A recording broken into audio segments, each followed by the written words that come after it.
everyone, happy Halloween season. Today's video we're going to make a couple of treats for our Boo Bash that's happening next weekend. We made the Halloween Boo baskets for the grandchildren last week. This time we're going to make some black poison apples, finger monsters, and then with the party we're also going to have like just a deli spread, make your own sandwich with ham, roast beef, stuff like that. Some nice lettuce, tomatoes, homegrown, onion, and whatever else people want to put on their sandwich. And I'm gonna make some popcorn with some candy corn in there, dried fruit, peanuts, and some M&Ms, probably all just kind of jumbled together. Little trail mix, just a fancy snack. I will also have a veggie tray available just so there is some healthy food to eat. Not that too many people will touch it. The adults will though. So first we're gonna work on our poison apples. Black poison apples, just for funs. We have 12 guests, that's including myself and my husband, and 11 apples. Me and my husband will probably just cut one open just to sample it, try it. I will not eat a whole candied apple. So what I've done is washed and dried these very well. I used this fancy little mesh. It's really not that fancy, but my mom sent it to me as just a little surprise. She got it off of Temu, and it helps you wash your vegetables without taking the, without scratching them or anything. And it really works. So I used it to get the wax off the apples. You want to get the wax off the apples so that the candy will stick to them. Now I've already pre-washed them. I put the sticks in the stem end. You take off any stems and then you just put your popsicle sticks in your apple. Try to make them straight up and down. And there, our apples are ready to be dipped, because once the candy gets to 300 degrees, that means it's a hard stage of candy making, and it will start to harden really fast. So we got to keep it going. I'm doubling the recipe because the recipe I have, and I think I got this off Facebook somewhere, I don't know. But anyway, I'm doubling the recipe because this recipe says for six apples. I have the 11. We just bought 3 pounds of apples. That's why I don't have a double. So in here, the recipe calls for 2 cups of sugar. I have 4 cups. We are gonna get that that heated up, and then you're supposed to add your corn syrup. You need a 1/2 cup for 1 batch, but again, we're doing 2. So in it goes to the pot.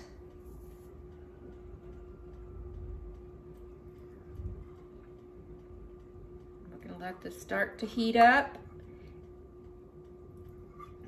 And a 1/2 cup of water for the single. And of course, we're doing the double, so 1 cup. I'm gonna stir this around. And now we wait for this to get warm.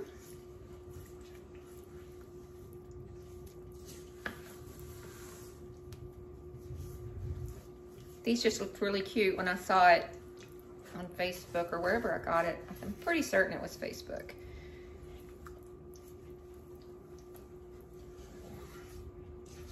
And I will link the Boo baskets in case you missed that video. You should use a candy thermometer, or I have this laser one. And we're at 76, so we got a ways to go. Now we just appreciate the cute little happy ghosts and little characters and that stuff like that. We're not into the evil, devil, none of that evil stuff. Just the cuteness of it, the scary stuff. I am constantly stirring this, but don't want it to burn. You also want to continuously stir this so it doesn't over boil the pan. I thought for a minute it was going to. So we get out the candy thermometer. I kind of have a sneaky suspicion we're there. I'll have to fix my candy. I'm gonna have to fix my Thermal. When you do use a glass candy thermometer, you don't put the tip at the bottom of the pan, because then you're measuring the heat of the pan and not your product or your candy. Let me show you what we're looking like.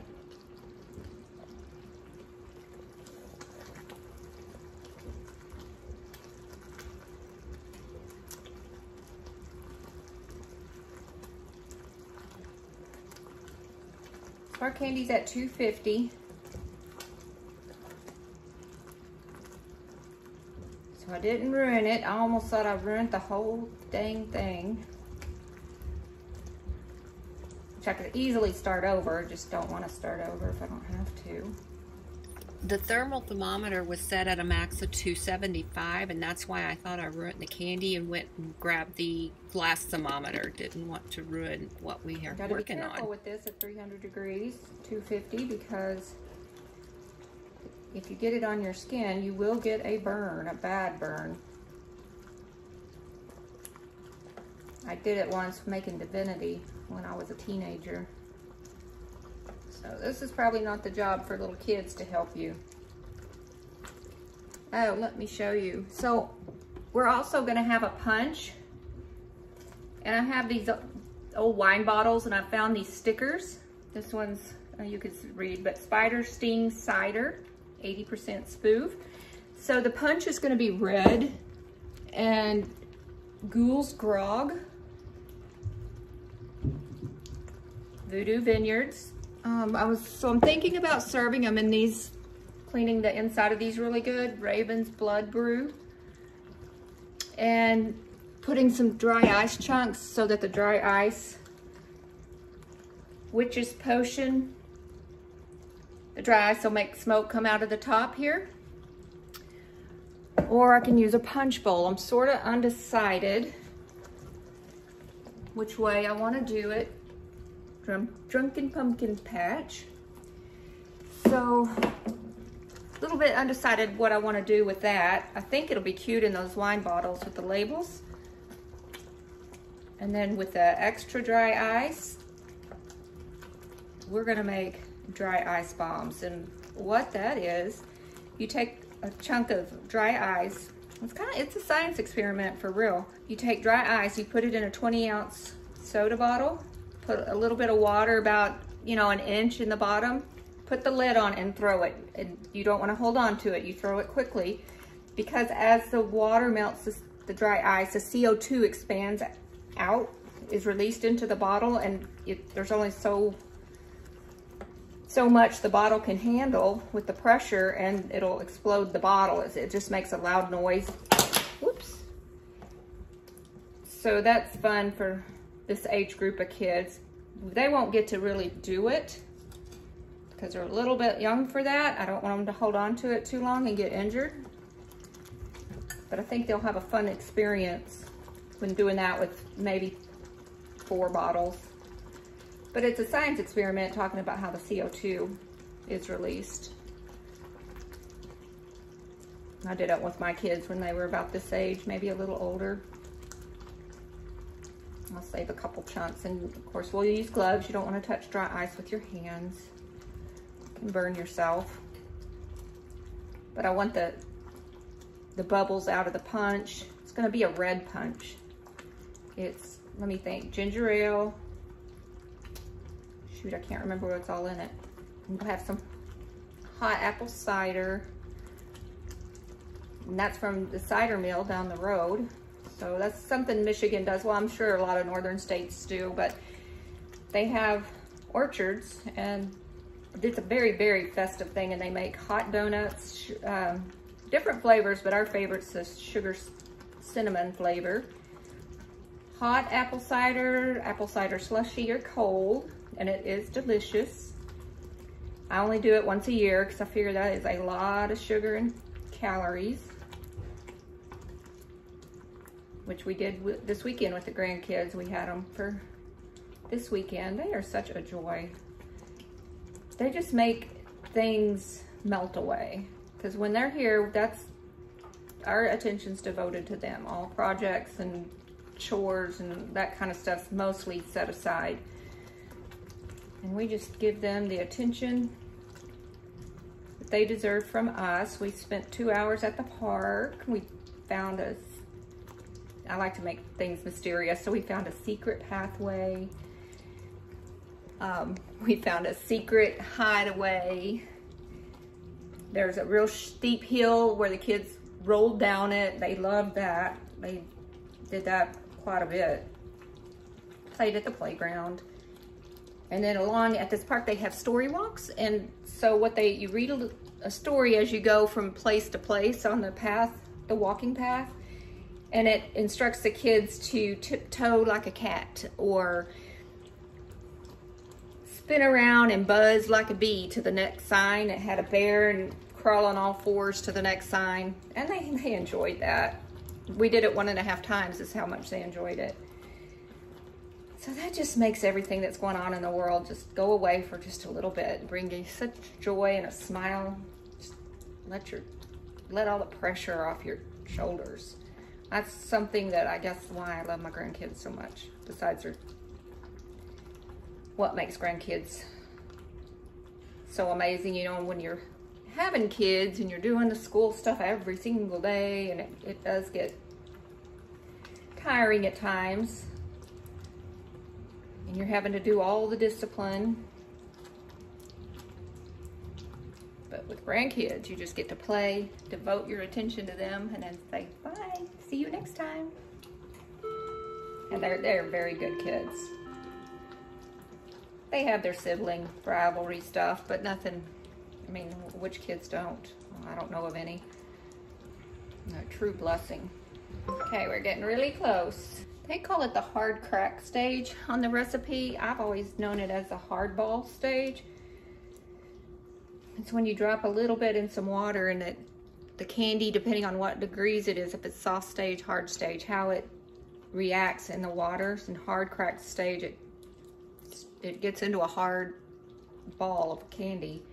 Soft, you can still kind of ooey gooey, and then different stages in between. It's nice to have the thermometer though, so you know exactly what's going on with your candy and not having to guess.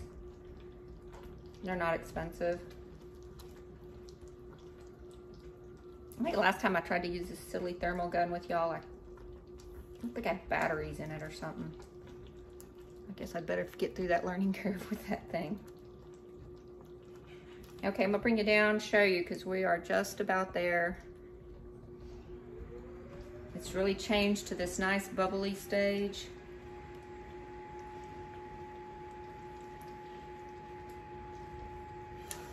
And our thermometer, it's at 300, so we're ready. Now the recipe says to remove it from the heat and work quickly. So I'm gonna bring y'all here. We're gonna add some food coloring.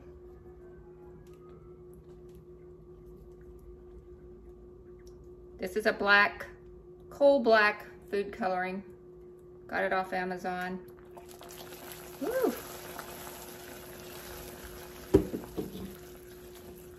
I just squeezed some in there. I didn't measure, as you saw. And that looks black to me. Then we're gonna add 1/2 teaspoon of vanilla.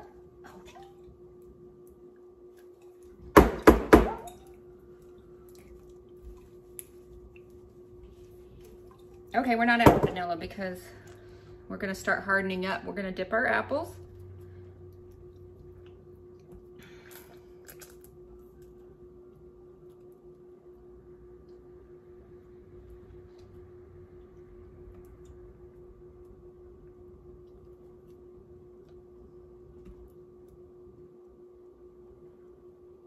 We got our first apple, isn't that cool?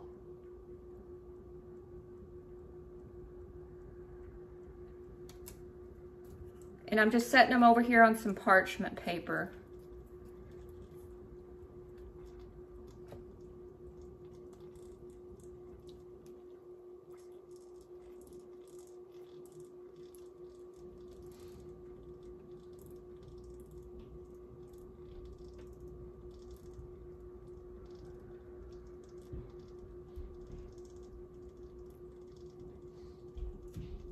Nice shiny black apples. I'm pretty proud of those.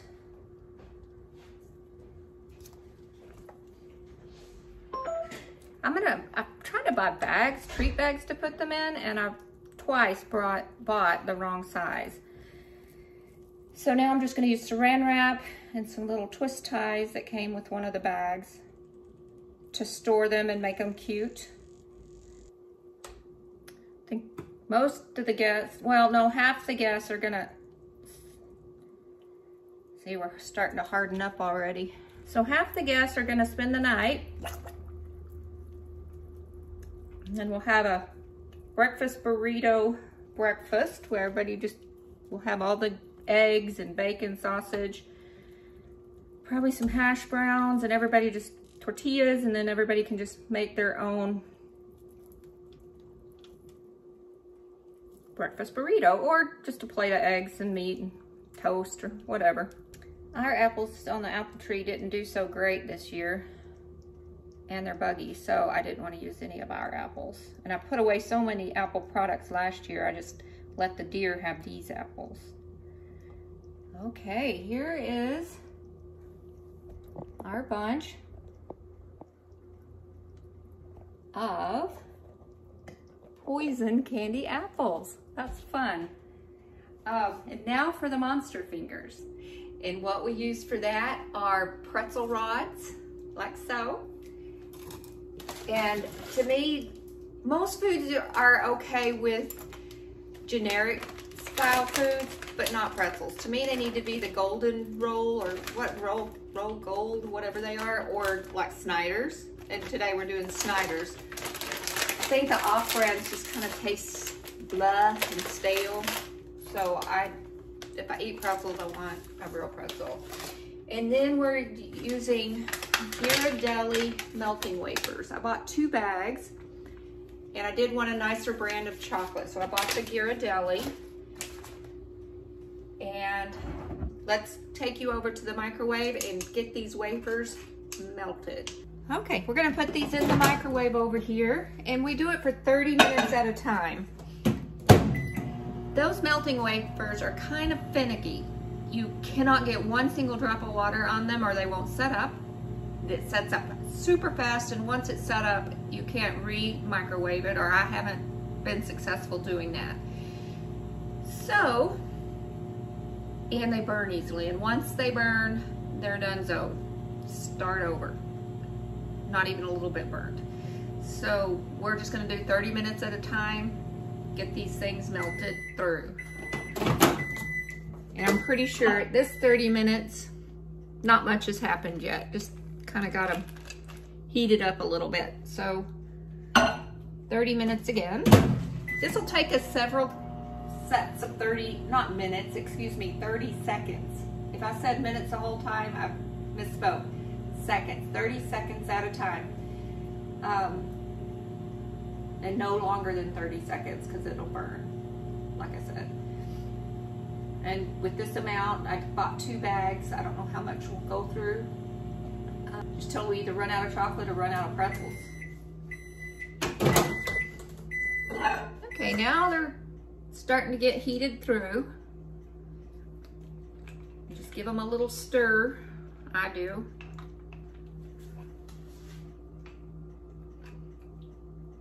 You want to get the white wafers, because once they're melted, we're going to add green food coloring to them, food grade, to turn the icing green. That's if you use the dark chocolate, you're not going to get the color effects. You can use any color you want, but this is for Halloween, so we're making green monster fingers. Okay, there's still a few little clumpies. I don't know if you see them on camera. Those will usually just keep melting as you stir. Maybe we'll go, I'm gonna go 15 seconds. Ooh, I'm dropping chocolate everywhere.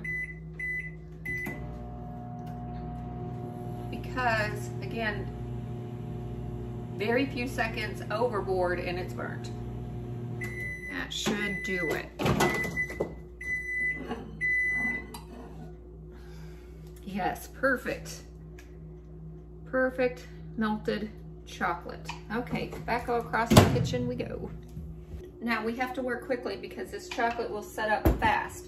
So we're using Kelly green icing. And I got out these little teaspoons because this opening is kind of small. And we're gonna add a couple of these. Maybe end up using this whole bottle, we'll see. I don't think y'all can see what I'm doing. I'm just getting this food coloring in here.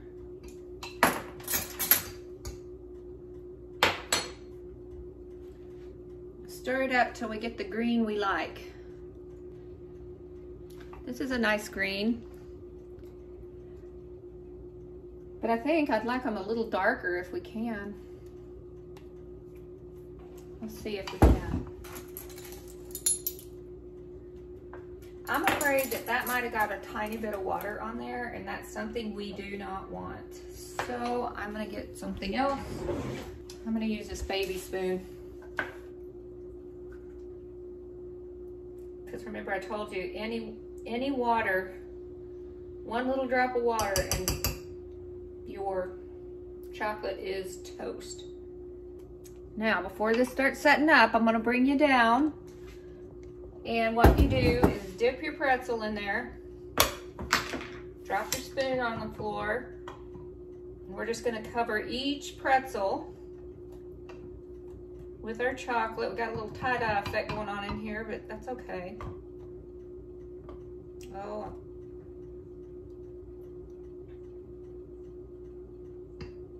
And then set them down on parchment paper. We're gonna serve these. I don't know if I mentioned, I can't remember if I mentioned it, in this water glass. I thought that would be kind of pretty.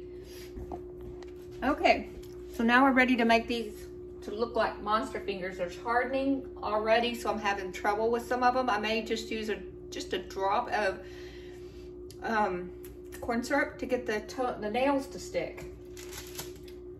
And I'll peel all this extra stuff off, but that's the fingernail, see?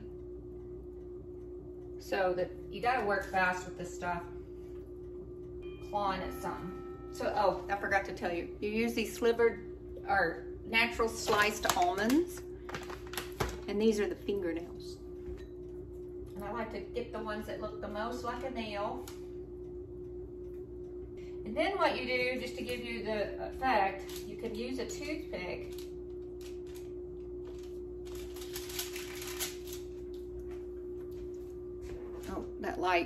a toothpick to make knuckles. And that is your monster finger. Aren't those cute? Let me show you.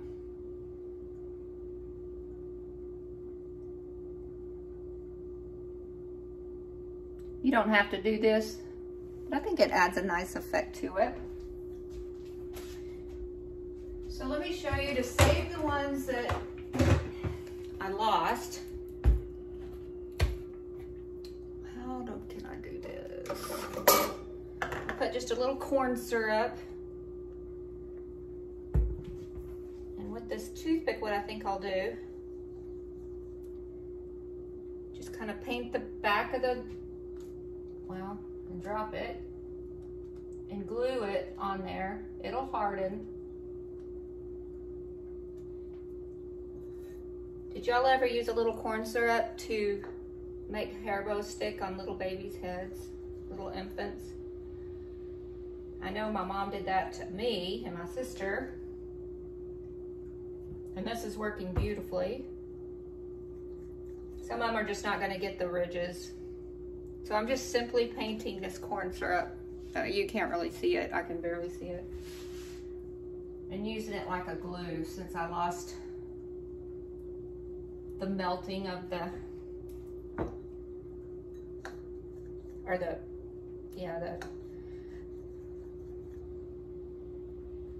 since they hardened up so quickly,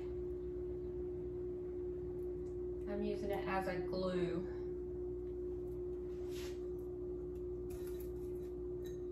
think they're still gonna be just darling. So I want to say thank you for taking your time today helping me make these Halloween treats. We got our monster finger and our poisonous black apple. It's so exciting. I can't wait for them to see this. It almost looks brown in some ways, but got the poison bubbles on it even. I think that's cool. So anyway, thank you for coming to 3 Acre Homestead and helping me, being here with me to make these treats for the kids and family. I want to say thank you. If you'd please like, subscribe, leave me some comments if you have other ideas, and we will see you next time. Bye.